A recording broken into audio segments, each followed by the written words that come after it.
appreciate everybody for tuning in.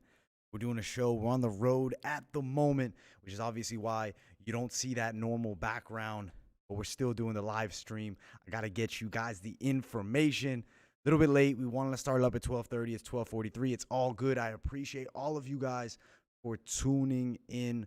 We're going to be live here talking about this UFC card. I think we're in store for some great action for UFC 263, the live predictions and the betting picks. So not every prop bet is released just yet, but a damn good amount of them are. So we will go through a lot of the bets. We'll talk about the predictions.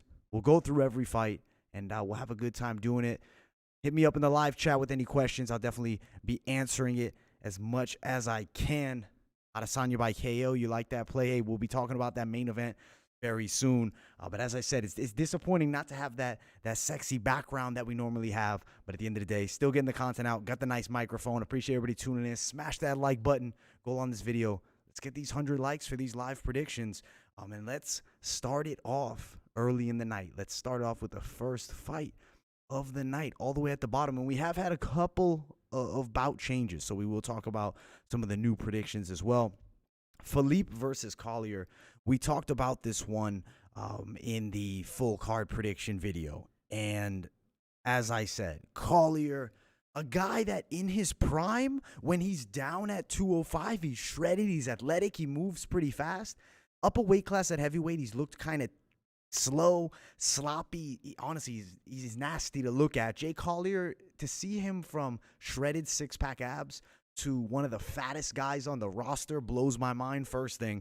And then Philippe on the other side is a savage with the hands. The guy's a pretty good striker, has some pro striking experience, aggressive striker. He's going to bring it and come forward and look to make it an entertaining fight.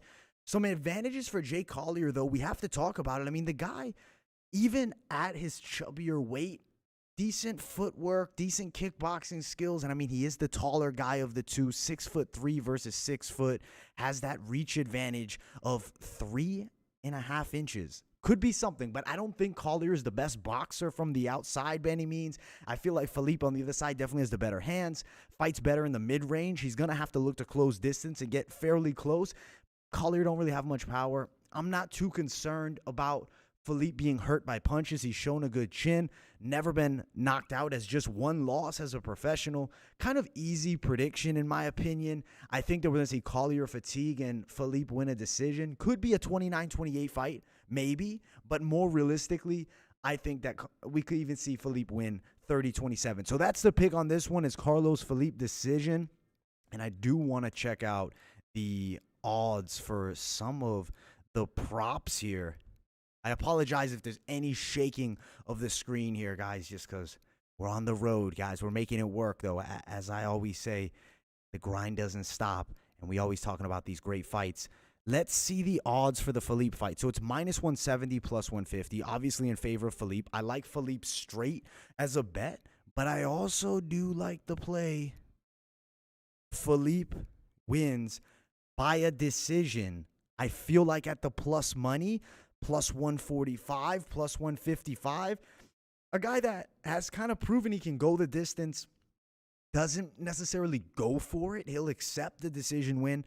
Philippe by decision's a money play on this one. And I do think if you guys are looking to play some bets on this fight, could maybe be the one to throw down on. Let me actually pull up this live chat here on my phone so I can answer some of you guys as we go through these fights here.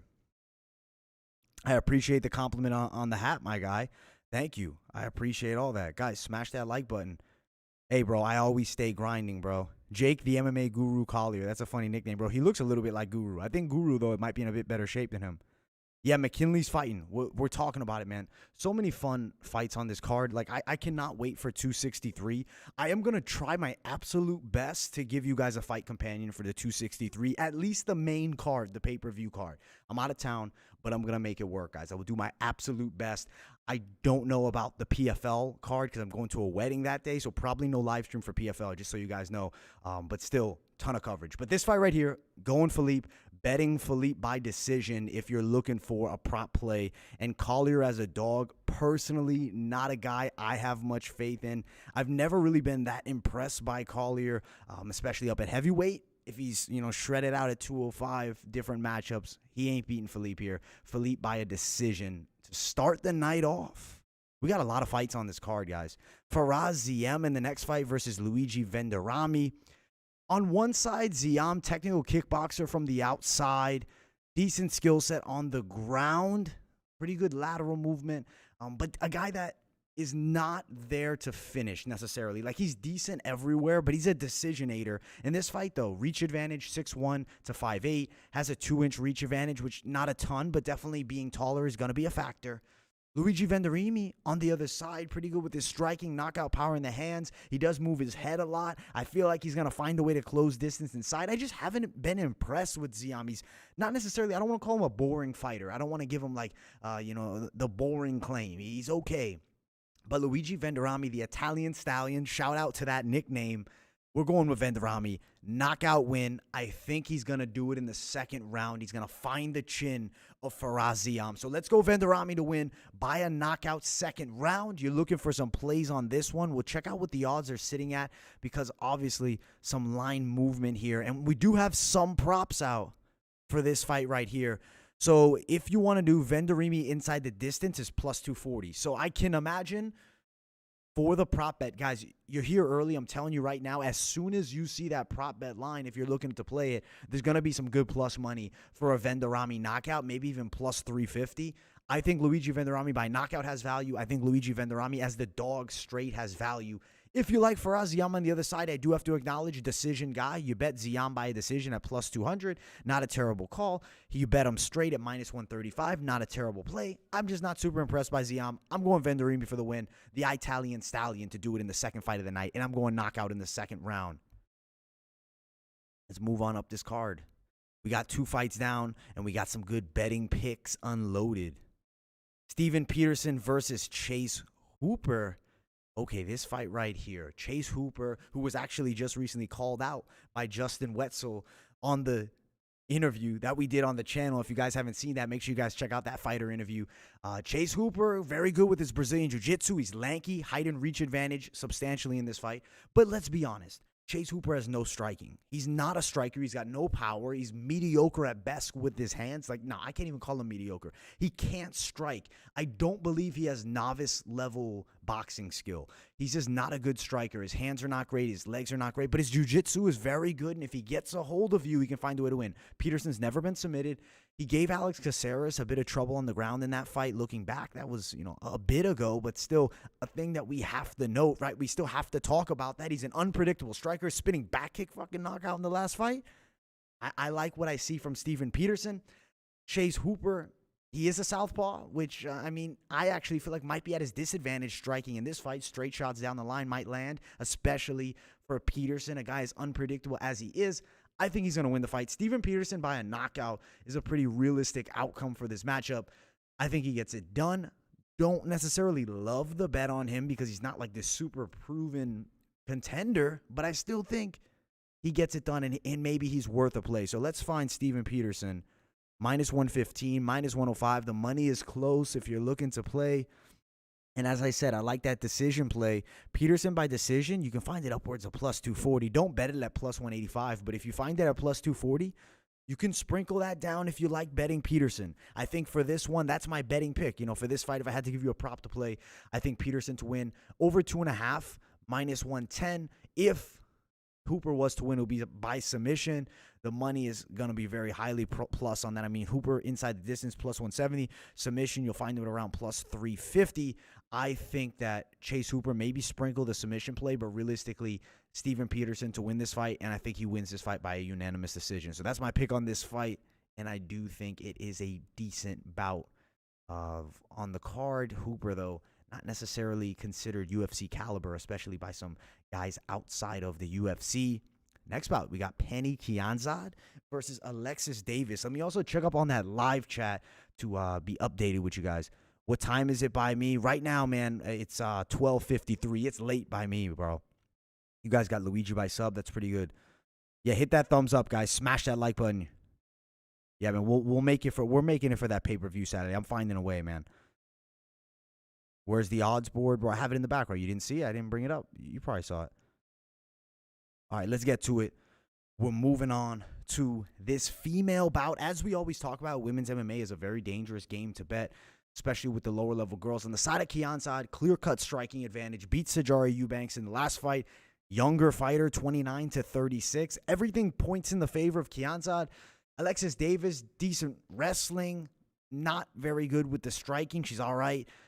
Badly beaten back in the day. Do you guys remember when Rousey killed Alexis Davis? That was one of the OG moments of the Ronda Rousey legacy when she beat up Alexis Davis real bad. That's a real OG fight now looking back.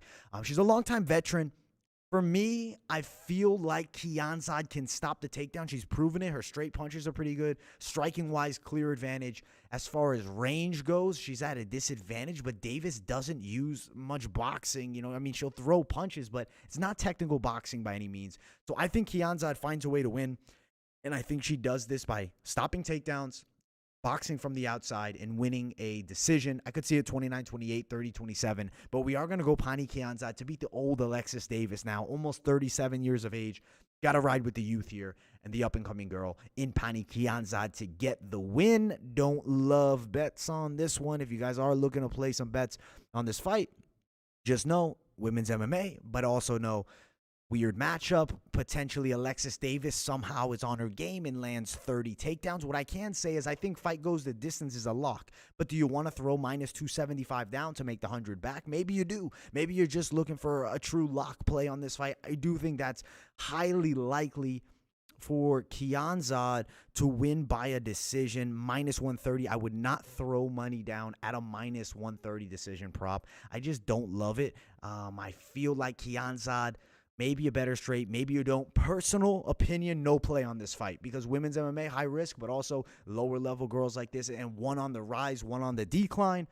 Could potentially go Kianzad's way for sure, and I think it will, but I don't feel like betting this fight and then having that regret after when you feel like you made a betting mistake and shit just hits the fan. So skipping the bet personally, but if you want to play the bet, there's some okay ones. If I had to play one, Kianzad decision at minus 130, but I don't like it. I hate betting minus money prop bets, especially in a matchup this close. So highly advise you don't do that. But at the end of the day, the choice is yours. And I do think this fight does go the distance. So maybe the goes the distance prop bet might be the only one, but still at some serious minus money as well. Kianzad for the victory.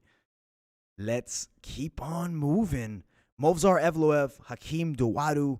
I know some of you guys agreed with that pick. Some of you guys disagreed with the pick when we did the full card predictions the other day. But now we're doing the live predictions. We're talking about it once again. Not changing my pick here. We're going to see at weigh-ins how they look against one another. For me, I feel like Hakeem Dawodu has a slight speed advantage. Grappling advantage, Movsar Evloev. Evloev will want to strike. I think competitive bout throughout this fight. For the odds at the minus 250, I don't necessarily want to throw all that much down on Evloev. But is he going to lose to Hakeem Dawodu? I feel like split decision is highly possible in this fight. Evloev fighting a fellow striker in Dawodu. Dawodu's a good striker. He can mix it up well with the hands, good inside, fast.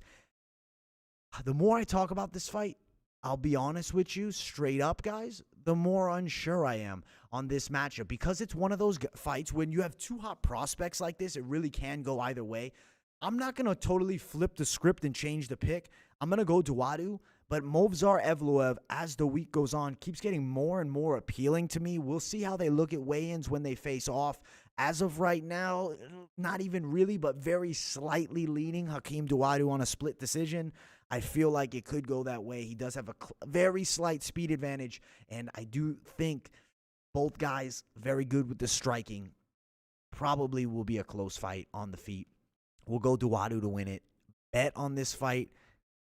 I don't love, personally, don't love the bet here. But if you are to bet something, Movsar Evloev or Hakeem Dawodu, no matter what side you're on, I do think we're highly likely looking at 3 rounds. Very highly likely looking at 3 rounds. So decision play, minus 225, minus 220. Sprinkle that. I think that has value.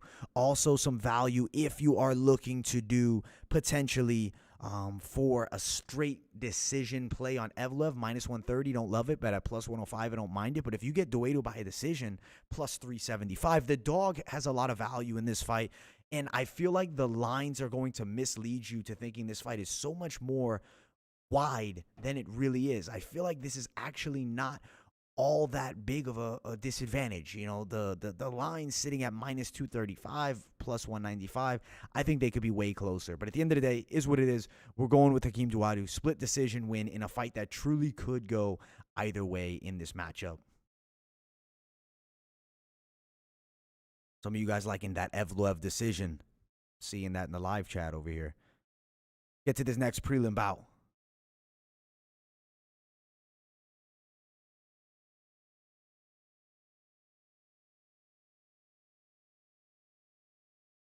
Lucky Lauren Murphy versus JoJo Calderwood. It's a good matchup. It's an interesting matchup because Lauren Murphy is a scrappy striker. Okay with the stand-up. Technically, she's okay, but she's scrappy. As I mentioned, she's going to press forward. She's going to look to mix it up inside. Does have some decent submissions on the ground. JoJo has struggled on the ground in the past, but granted, the Jennifer Maia fight, Maia's a submission ace. She's a submission monster. There's level differences with Lauren Murphy and Jennifer Maia on the ground. I feel like the Thai kickboxing style of Joanne Calderwood is going to do very well in this matchup for her. Slight range advantage from the outside with those front kicks, not necessarily on the arm length with the reach, but the kicking advantage. She definitely has the better kicks. I do think she's the more technical striker. I feel like at the mid-range, slight speed advantage as well going the way of JoJo. So for me, the better fighter has got to be JoJo Calderwood, and I'm going to ride JoJo by a decision. And at close money, do you want to play a bet? As we've always said, women's MMA, inherently more risky than anything else, but still maybe some value if you want to play JoJo and you want to prop her up. Let's see Joanne Calderwood to win by a decision here. Calderwood wins by a decision, plus 125, plus 110. Not terrible. What's the fight goes the distance? It's expected to minus 305, minus 275. The bookies know this fight's going the distance. I believe it will do just that. It's going to go the distance. Whoever you like, you can get Murphy at a decision at plus 200, plus 170. Calderwood plus 125. It's not the best plus money on Calderwood, but I do think highly likely she wins a decision. But maybe you want to save yourself the risk and just bet her straight, or you just want to skip women's MMA altogether and really be a more intelligent bettor and not bet this fight. But if you are looking to bet it, my pick, Calderwood decision victory in this matchup. And not terrible value, but minus 150. It's gotten a bit wider. But JoJo really should be a good to-go play, and she should beat Lauren Murphy. Let's get to this next fight on the card. Eric Anders versus Darren Stewart. One fight away from that featured prelim bout. The rematch, too. You look at the first fight. Eric Anders had Darren Stewart finished. The fight was over. It just essentially comes down to mental lapse on the side of Eric Anders. Gives it away. He essentially gave that fight away with that knee. Thankfully, no contest, not a disqualification. They run it back up a weight class. This is just looking worse and worse for Darren Stewart. He's not a huge guy in the middleweight division. At middleweight, having Anders shred the weight down, potentially less durable, more of a chance maybe Darren Stewart can touch the chin. He clearly has the better hands, faster hands. Technically, I'm going to say he's technically does have better hands, but Eric Anders is a beast. He's going to pressure you. He's going to move forward. He has a clear advantage when they fight against the cage, especially Darren Stewart's back against that cage. I think Anders is going to put it on him. Clear-cut strength advantage, clear-cut power advantage, and I think Eric Anders knockout win in this fight. First or second round, could see it towards the end of the first or somewhere in the second. He's going to beat Darren Stewart. It's at light heavyweight. The odds make sense, actually, at this point being as wide as they are. Or actually, they're not actually that wide. Minus 150 to plus 130. Not bad. If you look at the original fight, when they fought, I believe Darren Stewart was the favorite there. And I did pick Darren Stewart to win that first fight. And obviously, it wasn't going his way. Learned from that. Bad matchup for Stewart. I think Anders finds the chin, and he knocks him out. Especially at light heavyweight. Clear-cut size advantage. Everything in the favor of Anders. And that's why I think he wins the fight. You're looking to place bets on this one. Eric Anders to win by a knockouts to play. Also, Eric Anders by a decision is plus 210. As soon as the prop drops, place some sprinkle down, place a little money down. Eric Anders by a knockout, because I don't see this fight going any other way than Eric Anders sleeping Darren Stewart at this point. He's going to knock him out, and it's going to be in the first two rounds. So I do think value in the play there, especially if you can get some nice plus money on that. throw down on that one because Eric Anders, he's coming into his own at 34 years of age. And a lot of times with these light heavyweights and heavyweights, Anders shouldn't even fight at 85 essentially anymore. I don't know. He's okay at 85. Take that back. He's not bad. He's a little bit undersized with length at heavyweight, at light heavyweight in certain matchups. I don't know how far he's necessarily going to take it, but I do feel like he is coming to his own and for himself clearly has improved. And beating Darren Stewart will be a nice win on the resume, and I do think he's going to beat him by a knockout in the second round. Okay, now it's featured prelim time. Drew Dober versus Brad Riddell. Exciting matchup right here, guys. You have a very technical kickboxer in Brad Riddell, the Thai style, Drew Dober, beast. I mean, have you seen Drew Dober's base? If you haven't, the man's legs are enormous. He's also a southpaw, which is inherently tricky for a lot of guys to deal with, physically super strong. I feel like the knockout power is real with Drew Dober. On the other side with Riddell, though, defensively sound, nasty low kicks. He actually has a really nice left hook and straight combination while closing the distance. Watch out for that. I do think he's going to land it a couple times in this fight. I feel like Dober can potentially go the 3 rounds, but I feel like Riddell just technically superior. He's the prospect on the rise, the city kickboxing standout. I feel like it's going to be Brad Riddell's fight. He's going to get a win and beat Drew Dober in this matchup, and I think he does it by a decision. Definitely not an easy fight. Dober's an animal. But I think Brad Riddell has the style to beat him. As long as he fights intelligently and technical, he's going to beat Drew Dober in this fight. And let's check out the odds for this matchup. Riddell's a plus 120 dog. Dober minus 140 favorite. Let's see Brad Riddell winning a decision prop. Plus 240, plus 250, not bad. Dober by a knockout prop, plus 350. If you got Riddell by a knockout, it's plus 325. Interesting how the props are looking here. The props actually maybe are a little bit better for Dober, at least for that knockout one, than Riddell, even though Dober, the favorite in this matchup. I feel like Riddell's got this man's number. He's going to beat him by a decision. Watch for a very technical kickboxing display. I am going to go with Brad Riddell to win this fight. Not an easy matchup against Dober. It's a legit test, and the prospect could be sent packing, in this matchup if he loses here. We've seen prospects lose fights before, but Riddell does have the striking credentials and skill set that I really do believe can succeed against Drew Dober. Brad Riddell, decision win. Maybe you play the decision prop at the plus 250 money, and I think straight, not a bad play either at plus 120. Brad Riddell, dog victory, one of the dog picks of the week. Got to go with Brad Riddell to win this fight, and we have arrived at the main card. Make sure that you guys smash that like button if you have not already. Appreciate everybody for tuning in. And I cannot wait to talk about this main card. And we're starting it off. Paul Craig, Jamal Hill. This is a good fight to start the main card off. A really good fight to start it off. And the odds, pretty strong one way. And we kind of know why. Jamal Hill, sweet dreams, Jamal Hill. Prospect on the rise. Knockout win over OSP. Incredible hand speed. The kid has what it takes to work his way up to being a contender. Also a southpaw. Being a southpaw, inherently tricky for a lot of guys. Lean left hand, precise power, also really good in that tie clinch. I feel like he's a pretty special prospect. With Paul Craig, he's a good fighter, without a doubt. He fights well from that mid-range. His striking has improved a good amount over the years. Big win over Shogun. Dangerous Brazilian Jiu-Jitsu. But this is just a nightmarish matchup. Reach advantage on the side of Hill, speed advantage, every striking advantage. Paul Craig's best bet is to get this fight to the ground. But I'm going knockout win for Jamal Hill, and I think it's first round knockout.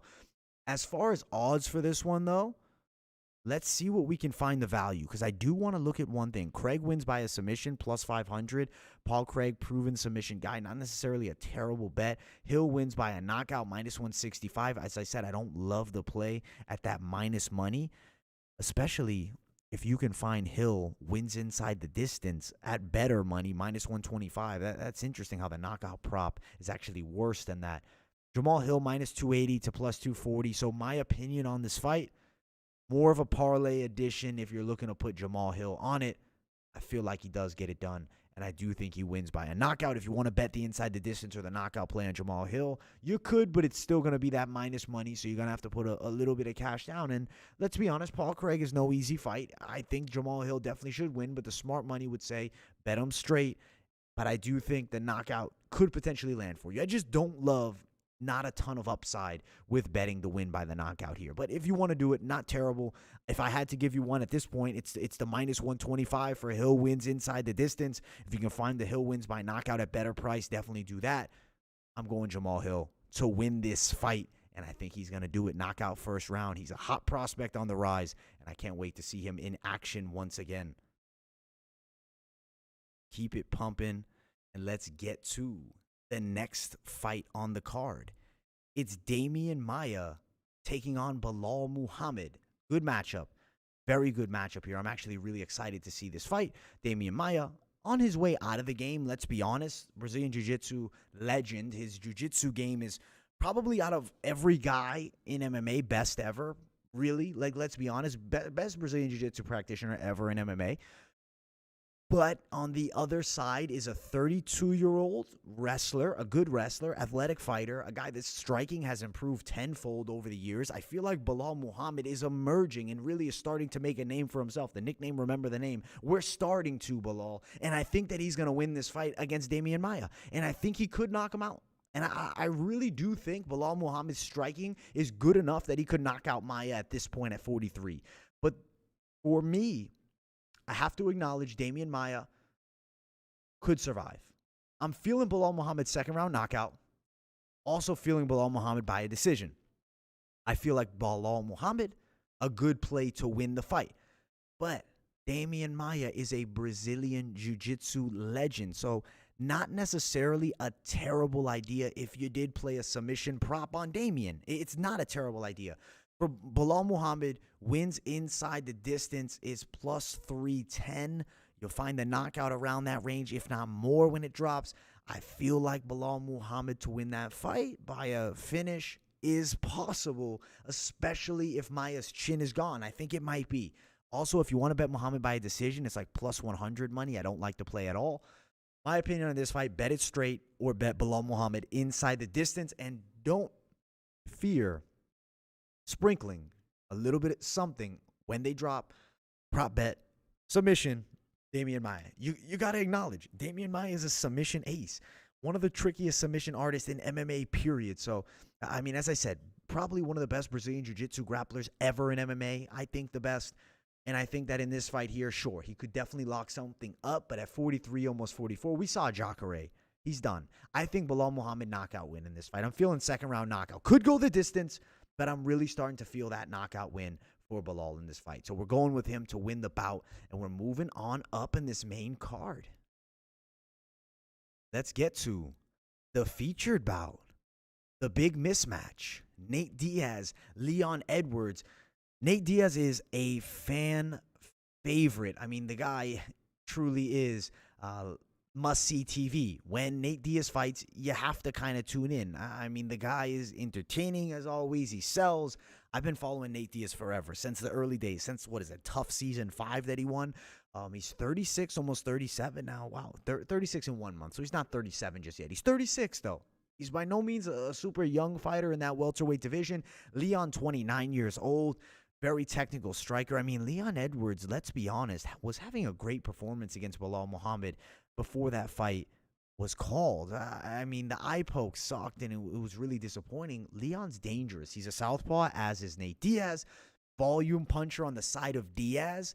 I feel like technical striker on the side of Edwards, but actually does have some finishing ability. He's got some power in the hands. Doesn't necessarily always do that. Doesn't always put it on the opponents, but he's improved tenfold. I'm seeing the style of Edwards in this matchup just matching up well against Nate here. Body kicks by Edwards. He's fast. He's got a mean straight left hand. Diaz on the other side, very tricky Brazilian Jiu-Jitsu. But let's be honest, Nate Diaz was never great at 170 pounds. He was maybe never great, period. He's a good fighter, but he's not going to beat Leon. And he's not going to beat Leon at 170. It's a terrible matchup for him. He loses this fight, and I think he's going to take the loss potentially, even a stoppage.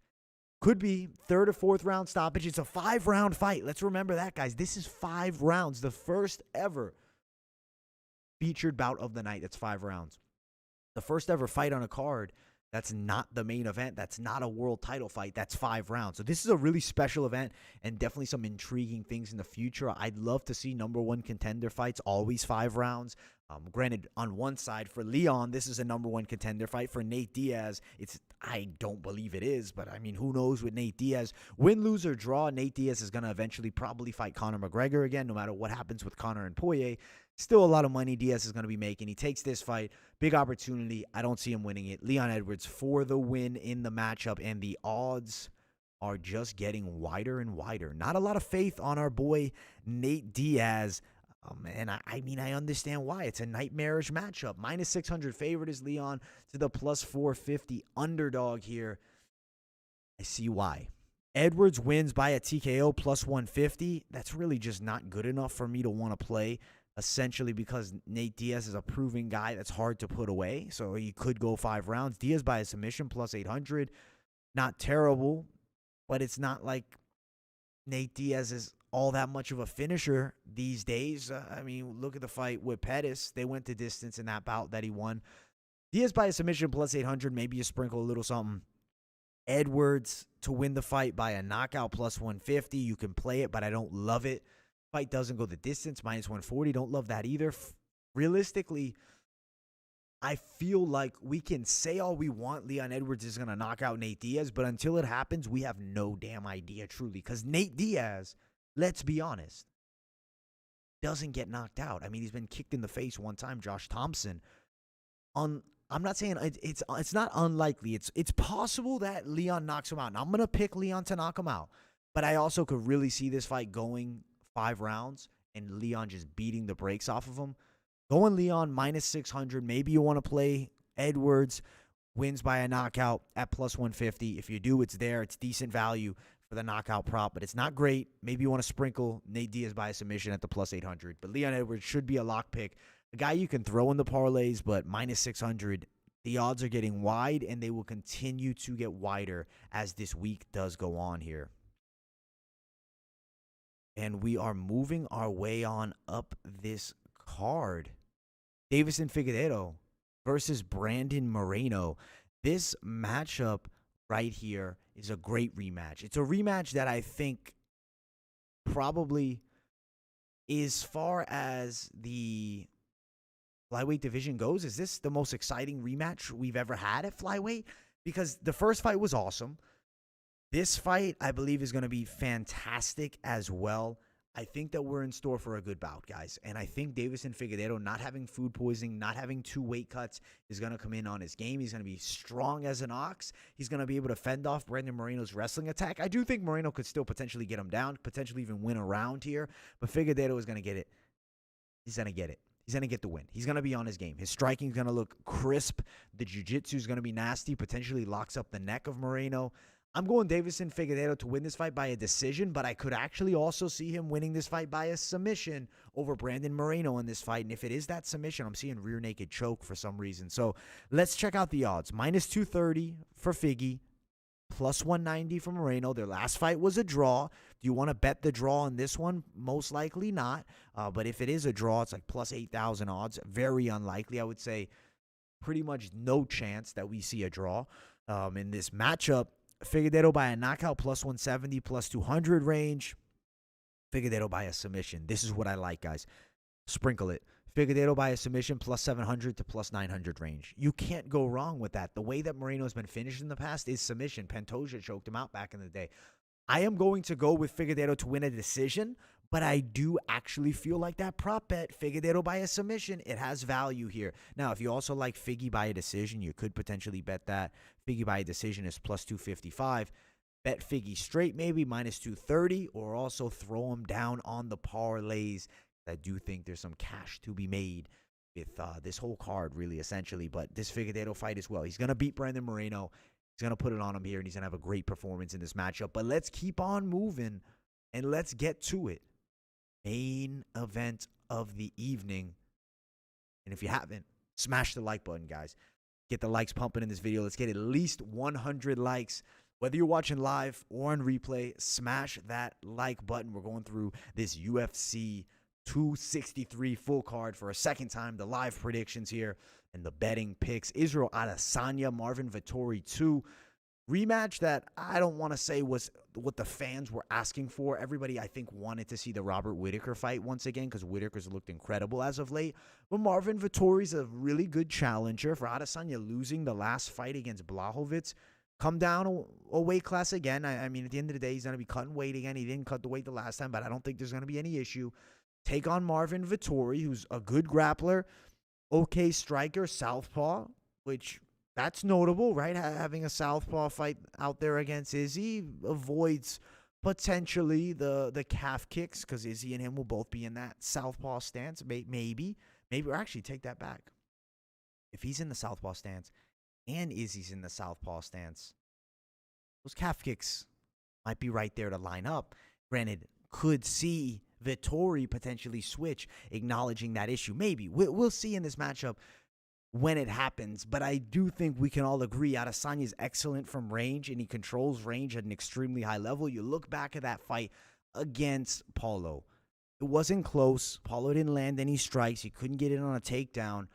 I feel Marvin Vettori will have a better fight than Paulo Costa, but I still don't believe it's going to be all that close. I think Adesanya picks him apart from range. Does have to avoid the kicks a bit here because Vettori offensively better wrestler and physically stronger with grappling, I believe, than Paulo Costa. Even though they say Paulo's this great black belt and whatnot, we don't see that shit on the ground at all. He looked terrible against Adesanya. I know Paulo Costa, you guys probably have seen it. He's saying, I want big money, at least $350K. You didn't give shit to Adesanya. You didn't put it on the line out there. Go out there and fight somebody and prove it. But that's besides the point. That's a whole different subject. But in this fight right here, I think Adesanya is stopping Vettori in 3 rounds, guys. I think the leg kicks could potentially start working, the jab. I do think the feints, maybe a head kick lands. Vettori's going to definitely look to wrestle. His game is going to be get the fight to the ground, avoid the stand-up with this man at all costs. I feel like Israel Adesanya's range management too much. You look at that Blachowicz fight, people say, oh, he's going to lose. He lost to a grappler. Jan beat him.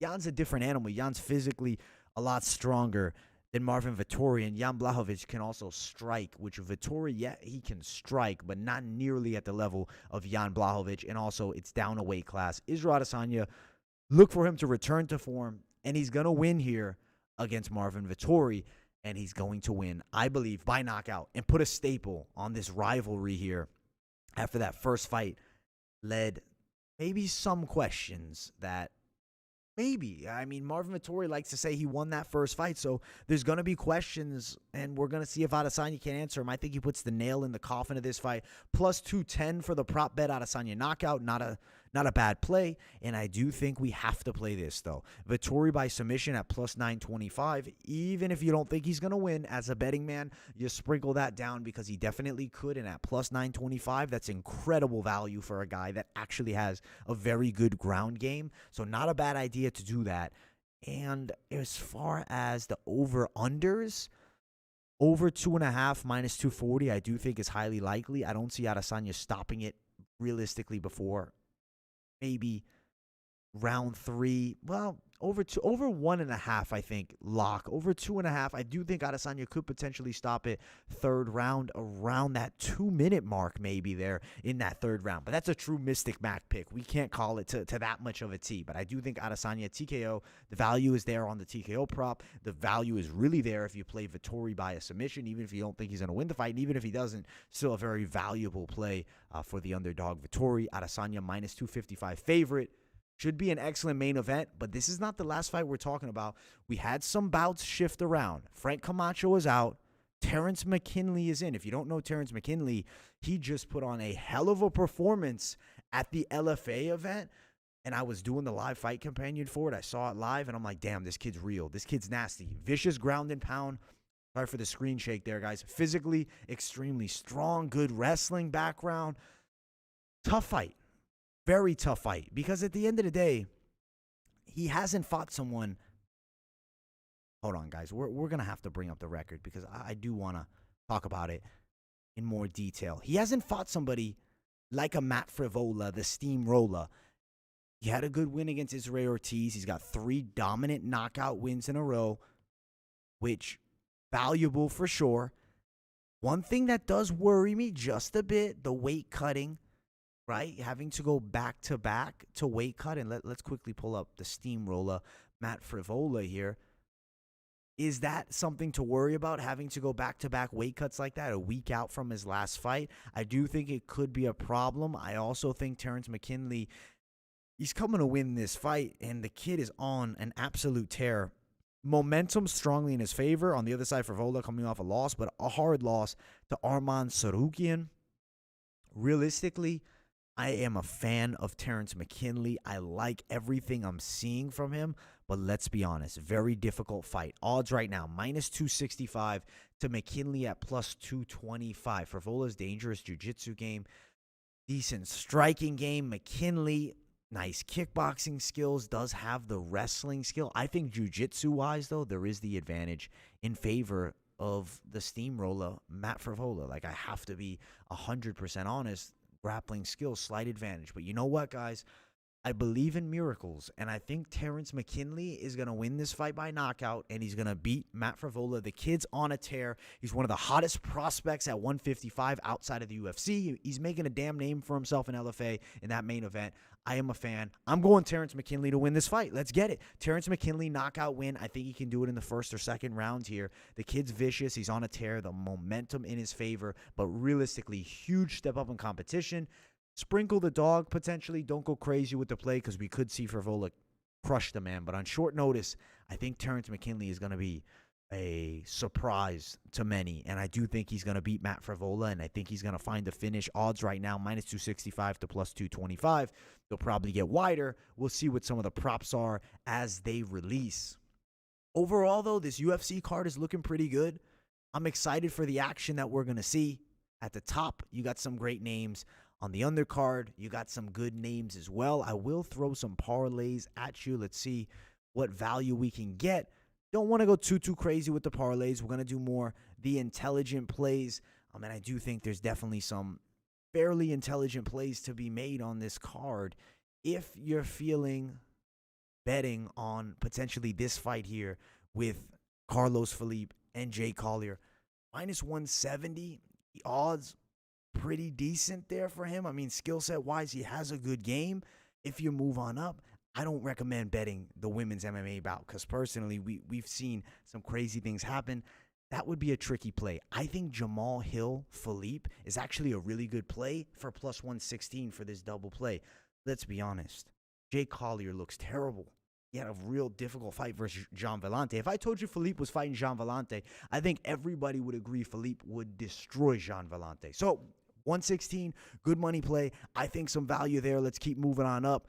If you add Leon, it's not going to give you a ton, but I do think he's a good play. But maybe you don't even take that risk, and then maybe you play Davis and Figueiredo to win and brings you to plus 209. 3-fighter parlay with some value. I want to go deep with all the bets when every prop is released, so I still am planning on doing that best bets video. But as of right now, we just haven't got everything out just yet, so we're going through what we have.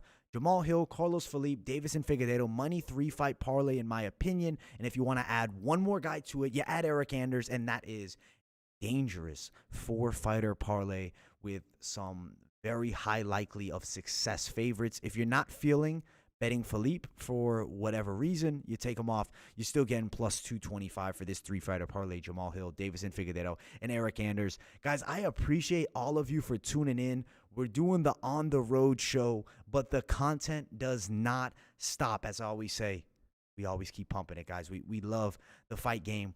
We love giving the predictions. We're here in the hotel doing the full card predictions. Make sure you guys smash the like button if you haven't already. If you guys are new to the channel, also make sure you subscribe. We'll talk about a little MMA news just for a couple minutes here because I did want to discuss that Paulo Costa situation. I want to see Costa in a real fight, and I know he's begging about the money. He's disappointed. He's irritated and whatnot. But I feel like if you're not consistently fighting, and let's be honest, I mean, Costa hasn't fought since that beating against Adesanya. Why would he be worth $350K? Costa saying he wants that big money. For me, I got to see him actually step in there. I wanted to see the Cannonier fight. I thought that was a really good matchup. Who is now going to be next for him? I mean, is Jack Hermanson somehow going to find his way into a fight with Paulo Costa? Would you guys be opposed to Jack Hermanson, Paulo Costa? I wouldn't really be opposed to that matchup, to be 100% honest with you guys. I'm checking out some of what you guys are saying in that live chat about some of your plays. Kianzad, Muhammad, Anders, Murphy. I personally skip it on the Murphy one, but those are some decent picks. Anders and Izzy wouldn't be bad. Yeah, that's not a bad play either, man. Izzy, if you're feeling him, I think he's another one you can play. Philippe, Hill, and Figgy, you love that one? Yeah, bro. I love that one too, man. Personal play. Izzy has a huge reach advantage, so he'll blitz and get caught. Yeah, I do think that we are going to see Vettori look to get inside. And yeah, I feel like Vettori is not as good as Derek Brunson at all, striking-wise. Paulo not getting enough child support money from Izzy. That's funny, bro, because Izzy messed his day up in that fight, guys. Whitaker has a chin made of glass. He can't beat Izzy. I don't think he can beat Izzy, but I don't think he has a chin made of glass. He does always get caught, though. I do agree. He gets caught a lot, and he gets hurt. But he's a legend of the game, guys. Like, we got to respect Rob Whitaker. The man fought Yoel Romero twice. I mean, the man shouldn't be alive, realistically, because 99.999% of the population dies in a fight against Yoel Romero, and he fought him twice. But I do feel like Paulo Costa... do you think the star power is there? I still think so. All right, let's see. 2 questions. Can Peterson keep it standing against Hooper, and can Collier wrestle or submit Philippe? Yes, Peterson can keep it standing. His grappling game is not bad, and Chase Hooper just not all that athletic and not physically strong at all. The man isn't. He's a young kid, man. He's 21 years of age. He's a young fighter and doesn't have that man strength by any means. Kimbo Slice versus Brock Lesnar, both in their primes. Who you got? Brock Lesnar would TKO Kimbo Slice in the first round. But I love Kimbo. And if they do a straight hands fight, maybe it's different. But the wrestling, bro, would not be close. And I would cry seeing that fight. Because actually, I got to credit Kimbo Slice for kind of getting me into MMA. I was probably, 6, 7 years old, and I started watching Kimbo Slice street fights, and then I tuned into his pro fights, and I said, what is this amazing thing that they call cage fighting? And ever since then, it's been a wrap, man. I've been following since then. Can Collier wrestle or submit Philippe? No, he can't. He's not going to. If a guy in Sergey Spivak, who I actually think is a good heavyweight, like relatively good. He's not really that good, but he's relatively good compared to Jay Collier. Couldn't finish him and only won a majority decision. As fat and out of shape and slow as Jay Collier is, I don't think he has much of a shot. I don't think so. I hope not. You think Evloev is going to grapple fuck Hakeem? It could happen. It definitely could happen, man. That's why I want to see them face off. I want to see them next to each other, and we'll see with that matchup. But I'm leading. I'm still riding with my pick on Duedu. But at the end of the day, as I said, I'm not playing any money down on Hakeem Duedu. And bro, they got flies attacking me over here, man, in this hotel. Let's see. JoJo hasn't improved much as Lauren Murphy has. I feel like Lauren Murphy isn't that great, though, guys. Like, even if she has improved, she's not that good. Striking-wise, she's just not technical at all. I like JoJo. I agree, though. JoJo has let us down how many damn times? A lot of times. So as far as, like, throwing money down on her, that's why I'm not really all that interested in that. But I think JoJo Calderwood should get it done, guys. I really, really, really do. No distance in the Hill fight, Diaz, Figgy, and Frevola fights. You think that Figgy fight doesn't go the distance? Who you riding with, Mr. Thomas Howard, on that Frevola fight with Terrence McKinley? Because I'm big on McKinley, man. I really am. I think that Terrence McKinley, a lot of momentum in his favor. I mean, the kid looked good. Did you guys watch LFA? I did a fight companion for that. Damn, it was good. And the co-main event, Justin Wetzel got a win. We did an interview with him. So, guys, if you haven't checked that out, make sure you slide to the channel and check out that, because it was actually a great interview, man. Justin Wetzel, hell of a cool dude. And we had a lot of fun chatting it up.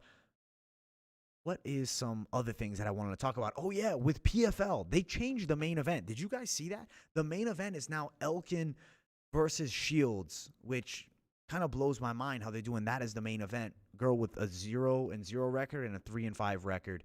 I got the weigh-in recap dropping for that tomorrow, so we'll talk about that.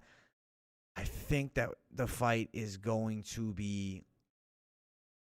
I don't know. I'm torn on that one. It's a girl that has a proven jiu-jitsu game but sucks at MMA versus a boxer. I mean, what a freak show fight. I don't know. I think if one punch lands, it's probably going to be Clarissa Shields winning by knockout. But there's also a chance that on the side of Elkin, she just grabs a leg, gets a takedown. How do I think a fight between Figgy and Jan would go? I think Jan would knock him out. I think Jan would probably beat him. I think Jan is just a nightmarish matchup for him. Physically stronger, bigger, faster, better boxer. He would win that fight. You think Marvin Vettori wins, Mr. Alex J? You do. I think that if he does win submission, so that's why I said play that money, that submission. There's some value. Murphy on the feet is better. You think Murphy on the feet is better? I guess for me, watching Murphy on the feet is just, it's very slow, sloppy, plodding. Murphy got that crackhead strength. She does have that crackhead strength. Wasn't she a crackhead in the past? I believe she was. I don't know. Don't quote me on it, but I'm like 80% sure that she had some type of addiction in the past. They want to push Shields bad. Yeah, they really do want to push Shields. The only thing that really irritates me is I already titled the predictions. If you guys haven't seen, I did the full card predictions for PFL like days back. I think I did it like last week on like Friday, and we went through the full card. Tomorrow we'll have the updated predictions, though, because they did change one of the fights. Natan Schultz fighting Roche Manfio. If you guys are tuning in now, I'll tell you the early lean on that one. It's definitely going to be Natan Schultz beating Manfio, especially because they train with one another and they're friends. You know Natan Schultz puts it on him. And I feel like Manfio probably looks up to Natan Schultz. He's not going to beat him in that matchup. But I really don't like how PFL made that the main event. Yeah, she has gone through some hard times, but I wish her the best, man. I really do. I have some type of like strong hatred towards seeing PFL now become the freak show league. Like, why did they put that as the main event? Put it as the co-main event. I'm not complaining, but let's put at least somebody notable from MMA at the top. Well, it is what it is, I guess. Carter Rivers. Dawadu is the best bet on the card for his odds at plus 200. Caller was the second best at evens, I think. Hey, at the end of the day, I pick both of them to win it, man. So we might be on the money with that one. Maybe they pull it off.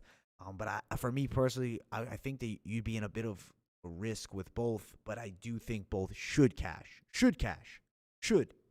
But we can't guarantee it. The fight game's crazy. Should cash, though, for sure. Looking forward to the Bellator card, too, this Friday, guys. Bellator, I just saw they finally released the odds. Bellator needs to get on their game with the odds. I don't know. They need to talk to these bookie sites. They need to do with what PFL did and get in contact with DraftKings or something, because for me, it's unreasonable to be dropping odds on Tuesday when your event is Friday. So I will be doing a Bellator best bets video, but I'm trying to wait on the props, man. They're killing me not releasing the props in time. It is what it is at this point. I might potentially do a Bellator video tomorrow. It really is all going to be time depending on what I'm doing, because as I said, I'm out of town. But I will promise you guys this. We will be doing the PFL weigh-in recap. And I cannot go live for PFL this week. Unfortunately, I am disappointed, but I will be at a wedding that night. So, got to enjoy the family, man. My cousin's getting married. Got to have some family time. Clay Collard fights on the PFL too. Yeah, Clay Collard's fighting on the card, and they have him early on in the night on the prelims. It makes no sense to me. I feel like you put Clay Collard on the co-main event. Like, come on. Clay Collard beat the brakes off of Anthony Pettis. Like, give the man some love, but that's not PFL's motto, man. That's not how they do it. Evloev lost a round to Nick Lentz and Arlo Allen. Beat Nick Lentz every round with broke hand. No, I agree. Evloev is good, but I will say the stylistic matchup very different. Nick Lentz is a guy that's going to wrestle the hell out of you. Chain wrestling attack. Physically very strong. Kind of makes you look bad a lot of the time. Arlo Allen is just a savage. And I'm not really all that surprised that we saw a loss for, we saw Evloev lose a round in that fight. I do think very different stylistic matchup. You look even at Hakeem Dueto. He's had some really close fights in the past. A lot of split decisions. Both these guys are close. They're decision fighters. Both of them go the distance. So, you know the true lock on that fight. You bet the decision. I think you're guaranteed to cash on that one. To be 100% honest with you guys, I think it's highly likely that you do. Bellator this Friday, I do plan though, as I will promise you guys my best efforts to go live for Bellator and the UFC pay-per-view card. I'll probably only be going live for main cards just because I'll be doing things throughout the day. But at the end of the day, I will be doing my absolute best. Dogger pass on the Evloev fight. I could not agree more. Dueto got that good takedown defense and good striking. His cardio is crazy. No, I agree. I'm picking Dueto to win, man. I think Dueto does get it done, and I think he does it on a close decision. I feel like Evloev 14-0. I feel like it's time for him to lose. I don't think that he's necessarily at that level where he can just keep beating guys and work his way up into the world title fight just yet. No, I agree 100%. I think that Duedu is going to beat him, but I don't think it's an easy matchup. I think that's a really difficult fight. Overall, though, this UFC 263 card is good, so I'll tell you guys this. Tomorrow, weigh-in recap for PFL. Thursday, weigh-in recap for Bellator at some point. I am going to find a way to make that happen as best as I can. And if I don't, you'll see it. I'll put a post out there because I will be at a wedding that day. And then Friday, the Bellator card, I'll be doing the weigh-in recap for the UFC for sure. And then also, I will be attempting to go live for that Bellator main card at the very least. And then Saturday, we got UFC action. It's pay-per-view action. I'll be watching that card without a doubt. And we will find a way to do the live fight companion because we got to call that fight live. I mean, there's too many great fights on that pay-per-view card, so we'll definitely be live for that. I appreciate everybody for tuning in to this late-night live stream. I honestly got to get to bed, guys. Make sure that you smash that like button if you have not already. And I agree, Duedu, tons of split decisions with the Bokniak. But yeah, you're 60-40 in favor of Duedu. Hey, 60-40 is still favoring Duedu. He's going to get it done. Doing some parlays with Duedu. That plus 200 is just too juicy. Hey, it is a good price tag, but don't get too carried away. Bet responsibly, my people. But I appreciate everybody for tuning in. Honestly, time for me to get some rest. Good night, everybody. Smash that like button. Let's get 100 likes on this video. Thank you all so much for tuning in live and also for everybody tuning in on the replay. And I will see you all tomorrow. Good night, everybody.